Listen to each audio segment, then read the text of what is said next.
Well, hello, my friends, and welcome back.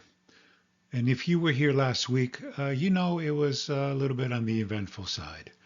One minute everything was just fine. The next minute my GLP-1 prescription decided to take a short vacation. Well, the good news is that it came back 4 days later. But before we go any further, let me briefly set the stage because the details matter. And if you're new here, I am George. I am a biological scientist and I'm not a doctor, so what you see and hear here is for educational purposes only. These are my weekly updates of my GLP-1 journey focused on what works for seniors like myself, what's realistic, and what actually holds up over time. And this channel exists for two things. One, steady, honest weekly progress, and then separate, deeper dives into the science behind it for those who want to know why. So let me give you a quick recap of what happened last week, and then we will take a look at what the data tells us for now. Okay, so this will be quick, but it's important context. So last week, my GLP-1 coverage was denied without warning. Poof, gone. And there was a brief moment of concern, and that's only human, especially when something you've been relying on suddenly disappears. But there wasn't much panic, maybe just a little bit at first. There was more planning and no drastic changes. And I kept the same structure in place. Protein first, fiber on purpose, simple, repeatable meals, and, most importantly, regular movement. And 4 days later, the medication was approved, and it restarted. And once again, my doctor, Dr. K, went to the mat for me. And for that, I'm very much thankful. Now, let's look at what didn't happen during this time, because that's where the most reassuring information is. So let's talk about what didn't happen. And I'm starting here on purpose because this is where a lot of fear tends to live. There was no rebound in hunger. There was no sudden loss of control. There was no sense of everything is falling apart and no need to start over. And most importantly, there was no metabolic reset. And that tells us something important. It tells us that progress wasn't being held together by medication alone. The system was already doing the work. Habits, structure, and physiology, which is much more resilient than we think, moving in the right direction. Now let's look at what did carry the week, the foundations that kept everything steady. So what carried the week? Well, none of this is flashy. You probably heard it before. First, protein came first. Every single day, not perfectly, not obsessively, intentionally. Second, fiber, used on purpose. Not as an afterthought, but as a tool to slow down digestion, to steady the blood sugar, and to quiet the food noise. And meals stayed simple and repeatable. I wasn't trying to chase novelty, not trying to compensate. Just meals I already knew worked for me. And of course, exercise.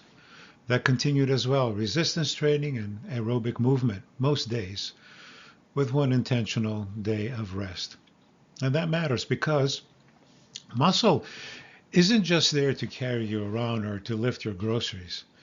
My friends, it's an endocrine organ. It talks with other members of your body.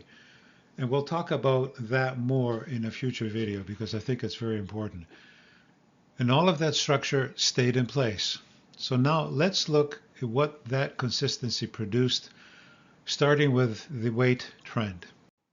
So my regular viewers have seen this chart many times.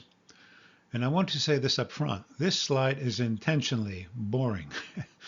Since last July, I've been down now almost 53 pounds. And this past week, a bit of a surprise. I wasn't expecting it, but thankful for it. Down 2 pounds, which brings an average to about 2 pounds per week. And what matters more than the number is the pattern. You'll notice there's no spike upward, no rebound, and no break in the overall trend, even during the medication interruption. And that tells it that the system is stable. And for context, I've now been steadily titrated for the past 10 weeks on 12.5 milligrams of Zepbound, which is tirzepatide. And that kind of stability is exactly what we want at this stage. And now let's look a little deeper beyond the scale at what's been happening metabolically, because this is where the real story lives. Okay, so I want to slow down here a little bit and walk through this chart that I produced carefully. And what you're looking here is my own data from before my GLP-1 therapy back in May of 2024 when I was 265 pounds. And then two later snapshots, one this past October and one just this month, just a few weeks ago. So this isn't theory, and it is not a single moment in time. It's the same person, that would be me, measured repeatedly as things change. So let's start with insulin. Everyone likes to talk about insulin. Early on, insulin was obviously quite high. And that tells us my body was working hard, really hard to keep blood sugar under control. And as weight came down, and after I started my GLP-1 journey and habits stayed consistent, insulin demand came down with it. Now the next one you see there is HOMA-IR for insulin resistance, and it tells the same story. And it's a combined measure of insulin and glucose. And you can see that insulin resistance steadily was improving over time, actually quite an improvement. And next, look down at glucose and A1C. At the start, my A1C was 5.9, and that's right at the edge of pre-diabetes. And at that time, my doctor explained that my pancreas was essentially working overtime, almost to breaking point, well above normal, just to keep those numbers in range. And what you see now is glucose control being maintained with much less strain. And then we have triglycerides. They're moving in the same direction. And that's a good signal of improving insulin sensitivity, especially at the liver. And I put LDL there for completeness. You probably know this. Lipid biology is quite nuanced. And I'm not going to unpack this today. Maybe I will do that at some other point. But when you step back and look at the whole picture, you don't see just the weight loss. What you see is recovery from metabolic dysregulation, insulin coming down, resistance improving, and glucose control becoming much easier. Now, let's talk briefly about something that the scale doesn't show at all, and that is body composition. So let's talk about body composition. Some of you may remember, this goes back about 3 or 4 updates, that I shared data from my in-body composition scans at my doctor's office. And at that point, we were down about 44.5 pounds, and I had only lost about 2 pounds of dry, lean body mass, which includes muscle. And since then, I've been using a different in-house device, which is reasonably accurate, which I purchased. And the same pattern appears to be continuing. And that's the key. Not a single measurement, but the pattern across repeated measurements over time. And lean mass has remained stable, and fat mass is steadily being decreased. And now visceral fat, the metabolically active kind that drives cardiometabolic risk, continues to trend downward, and I'm very happy about that. And at this rate of weight loss, especially for older adults, that's exactly what we want to see. It tells us that the system is working and weight is coming off while muscle is being preserved. That's a big reason protein and strength training have mattered so much along the way. Now let's shift from physiology to something a little more practical. Food. And remember this, one that I keep repeating. Real food is medicine. So now we've talked about physiology, we've talked about labs, what's happening under the hood. But you know, none of that works unless everyday meals are doing their job. Especially on a GLP-1 therapy, food isn't just about calories. It's about supporting blood sugar stability, muscle preservation, satiety. And that doesn't require complicated recipes or constant variety. What it does require are meals that are protein forward, fiber supported, and easy to repeat without overthinking. And a number of you have asked me to see short clips of the kinds of meals I actually eat. So what you'll see here from time to time is that I'll keep sharing brief food videos. And once in a while I'll link recipes. specifically designed for GLP-1 journey and for seniors. Well, I can't seem to help myself. There may be some culinary genes lurking in my Mediterranean ancestry, but that's going to be a story for another time. So let me show you one more simple example that fits this system well. And I'll show it to you briefly, and then I'll come right back. All right, folks, you have seen this scene before from my kitchen. And I've been asked, okay, George, so what is another staple meal that you might have? Well, this is evening, so this is going to be my dinner. It's about 6:30, 7 o'clock in the evening.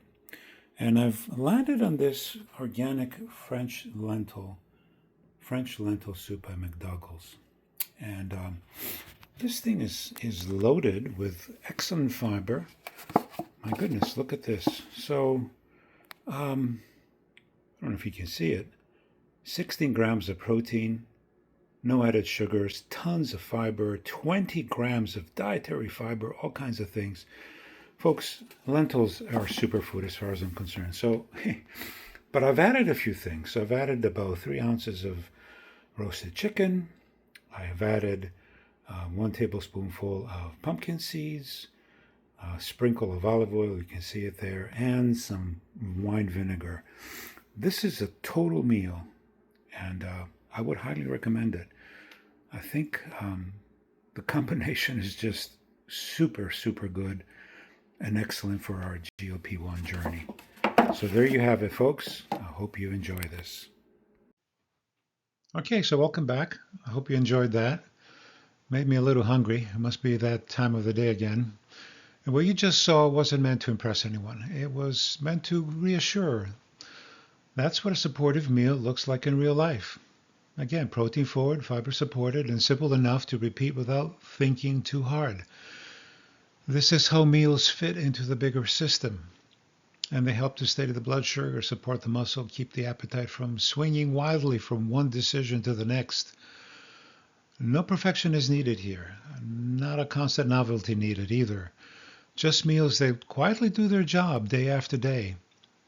And when you zoom out, that's how habits persist. And why interruptions don't have to derail the progress. So let's bring this all together with some big takeaways.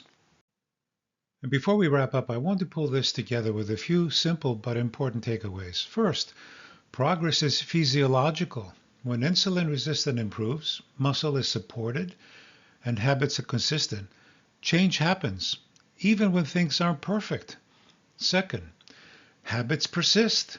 Simple, repeatable routines do far more work than motivation ever will. And third, interruptions are survivable. A missed week, a delay, an unexpected bump does not erase progress when the foundations are solid. That's an especially important message as we get older. Now let me close with a few words of encouragement for you. And before I go, I want to leave you with a bit of encouragement.